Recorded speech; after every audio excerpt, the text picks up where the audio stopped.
Chegamos para mais um episódio do Correspondente Médico. Quer mandar sua pergunta? Você tem alguma dúvida a respeito dos nossos assuntos? Fique sempre à vontade, viu? Sinta-se em casa. Vai lá no Twitter e marca a gente, #Correspondente Médico. Doutor Fernando, bem-vindo mais uma vez. Obrigado, Elisa. E a gente fica muito feliz quando você manda a sua pergunta para a gente. Sempre. Vamos trabalhar então, doutor Fernando? É isso aí, Elizavec, vamos trabalhar. A gente começa o nosso quadro de hoje falando sobre os avanços das pesquisas para o combate à Covid-19. Um estudo da Coreia do Sul mostra que a vacinação mista com a primeira dose da AstraZeneca e o reforço da Pfizer aumenta em 6 vezes o nível de anticorpos neutralizantes quando a gente compara a aplicação de 2 doses da AstraZeneca. Quase 500 profissionais de saúde participaram da pesquisa. Doutor Fernando Gomes, anticorpos neutralizantes, quem são eles? São anticorpos mais específicos que são produzidos pelo corpo humano contra o coronavírus. Quando a gente faz a pesquisa de IgM e IgG de uma forma geral, a gente tem uma noção do que está acontecendo após a imunização, após o estímulo com a vacina. Lembrando sempre que a gente tem a imunidade produzida pelas células, que a gente não consegue dosar em laboratório, e a produção de anticorpos. Agora, quando a gente fala anticorpo neutralizante, a gente está falando de uma coisa mais específica relacionada com o processo de bloqueio do coronavírus por esses anticorpos. Então, esse anticorpo neutralizante não é aquele que aparece num exame comum, por exemplo, que as pessoas costumam fazer, inclusive, para ver se estão protegidas. Seria um anticorpo diferente? É o mesmo anticorpo, porém é visto através de um processo laboratorial em que você identifica qual realmente faz o combate ao coronavírus. Então, você teria uma visão geral, e esse pode não ser específico para você determinar se existiu ou não a produção do anticorpo, e o anticorpo neutralizante ele tem correlação direta com o combate à doença. Bom, vamos então aqui para o estudo que chega da Coreia do Sul, mostrando essa vacinação mista. A gente estava aqui com as informações no telão que evidenciavam ainda mais, até pedi a gentileza da gente colocar de novo, essa combinação, não é, doutor? Uma dose da AstraZeneca e a segunda dose da Pfizer. Lá no começo, na aplicação dos imunizantes, a gente falava muito sobre isso no quadro, não é mesmo? De será que combinando um imunizante com outro faria algum efeito? E agora os resultados começando a ser divulgados, né? Sim, quando a gente olha a construção do conhecimento, Elisa, é como se fôssemos fazer um coquetel. Não adianta você imaginar qual que vai ser a mistura de 2 bebidas sem você entender o que cada uma delas, na verdade, tem de sabor, como ela funciona no metabolismo do corpo e assim sucessivamente. Então, pegando essa análise feita posteriormente, após muitas pessoas terem recebido a AstraZeneca simplesmente ou recebido simplesmente a Pfizer e combinando as duas, o que esse estudo da Coreia do Sul mostrou é que existe 6 vezes mais produções de anticorpos desses que a gente está falando, os anticorpos neutralizantes. Lembrando que o princípio da vacina é o mesmo, né? Estimular o sistema imunológico, mas cada uma delas, na verdade, tem uma tecnologia diferente. A da Pfizer é RNA mensageiro e da AstraZeneca usando um vetor viral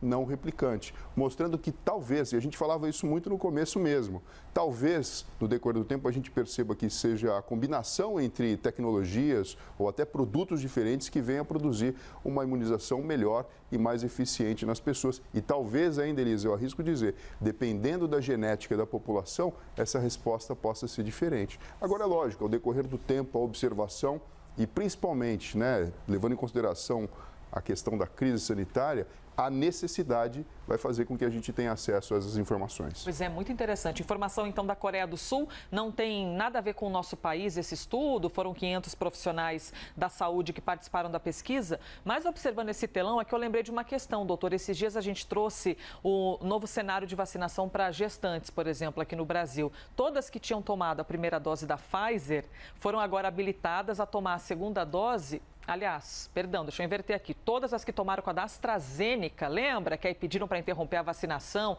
até uma segunda ordem, depois teria de tomar alguns dias após o parto? Agora foi autorizado, então, que quem tomou AstraZeneca, gestante, agora já ganhou seu bebê, toma a vacina da Pfizer. Então, temos um estudo da Coreia do Sul trazendo até aqui uma observação positiva para essas gestantes e agora mamães que amamentam. Eu diria o seguinte, esse estudo, ele chancela a decisão que foi tomada inicialmente. Então, o que parecia uma coisa ruim para as pessoas que tomaram a vacina e ficaram aí privadas, ou pelo menos inseguras, como seria a segunda dose e o reforço, a gente sabe agora como pode funcionar e com resultados preliminares bastante animadores. E a insegurança é natural quando a gente gente fala de saúde, não é, doutor? Mas por isso existe esse quadro, para o doutor Fernando Gomes esclarecer essas questões, tirar a insegurança do coração do pessoal e de você que assiste aqui o nosso quadro. Próximo tema, a gente continua falando sobre a vacinação contra a Covid-19 e agora trazendo mais uma informação. O secretário executivo do Ministério da Saúde, Rodrigo Cruz, disse que o intervalo entre as doses da Pfizer vai diminuir. Então, vai de 3 meses para 21 dias, justamente como estabelece a bula do imunizante. No Brasil, o Ministério da Saúde estendeu esse prazo com a justificativa de que isso poderia possibilitar a vacinação de mais pessoas, até porque se você aumenta o intervalo entre a primeira e a segunda dose, você consegue imunizar cada vez mais pessoas apenas com a primeira. Em entrevista à CNN, o médico Cristiano Zerbini, coordenador dos testes clínicos da Pfizer aqui no Brasil, falou justamente sobre esse assunto, sobre essa mudança de prazo. Vamos então ouvi-lo. O estudo inicial, o estudo que permitiu que a vacina da Pfizer entrasse na prática médica, foi um estudo que mostrou que a diferença entre as doses deve ser de 3 semanas. Doutor Fernando, quem já tomou a primeira dose da Pfizer e está completando o processo com a segunda dose, deve ficar inseguro de pensar, puxa vida, peraí, eu fazia parte de um processo de muito mais tempo de espera e agora, de repente, diminuiu para 21 dias? A gente tem que pensar da seguinte maneira, Elisa. Quando a gente fala de pandemia, e a gente fala não só da saúde de uma pessoa, a gente tem que pensar no macroscópico. Por isso que muitas vezes as decisões, elas acabam sendo diferentes do que, por exemplo, surgiu numa bula de uma forma original. Então, pensando na necessidade de uma cobertura maior de pessoas, sem a certeza da segunda dose imediata para acontecer, uma decisão dessa, de quem, na verdade, coordena e sabe o que está fazendo, ela tem todo sentido. A partir do momento que você tem as próximas doses chegando e o acordo comercial sendo aí, então, efetivo e acontecendo, sim, você, então, pode cumprir o papel do que está estabelecido na bula, porque a pesquisa científica original é feita com intervalo de 21 dias e, atualmente, a gente aplica em 3 meses. O que a gente sabe é o seguinte, Elisa, independente de qualquer coisa, a pessoa tomou uma dose de qualquer vacina, ela já estimulou o sistema imunológico de alguma maneira. Algo já começa a ocorrer. Sim, mas as pesquisas não mostram para a gente exatamente o que aconteceu só com aquela primeira dose em termos populacionais, porque não é possível a coleta de dados tão pormenorizada e tão riscada dessa forma, porque, como a gente falou aqui várias e várias vezes, existem fases da pesquisa que precisam ser cumpridas para que você chegue num processo final e todos os órgãos reguladores, não só do Brasil, mas do mundo todo, possam aceitar aquela vacina como algo que possa ser utilizado no ser humano.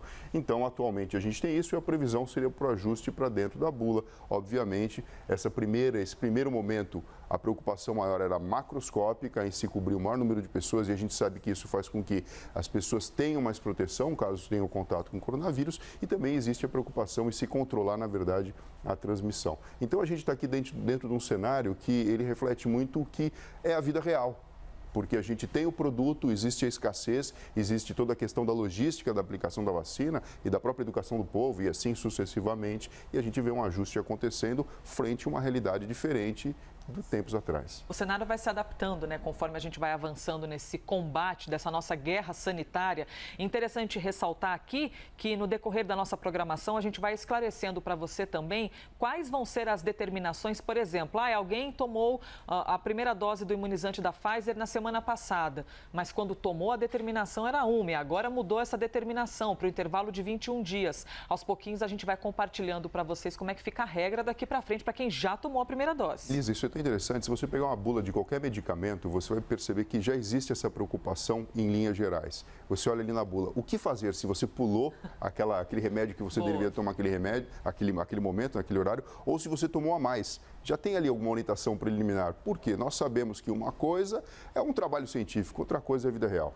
Doutor Fernando, e a tal da terceira dose ou dose extra da vacina? A gente viu que, por exemplo, a Anvisa autorizou que houvesse um estudo envolvendo o imunizante de Oxford AstraZeneca para ver até que ponto vai a necessidade de haver uma terceira dose. Também existe a discussão envolvendo o imunizante da Pfizer e a gente no meio do caminho fica pensando, será que é possível? O senhor acredita que mais para frente nós tenhamos, de fato, uma dose extra? O que eu acredito que vai acontecer é alguma coisa muito semelhante com a gripe em termos gerais. A gente vai ter aí um reforço anual E dessa forma a gente vai garantir que, em vez de vivermos uma pandemia, a gente vai ter uma situação sob controle. Lembrando que as medidas gerais de higiene, e aqui a gente está falando de higiene das mãos, distanciamento, máscara, provavelmente elas vão levar muito mais tempo até a gente ter toda essa situação sob controle.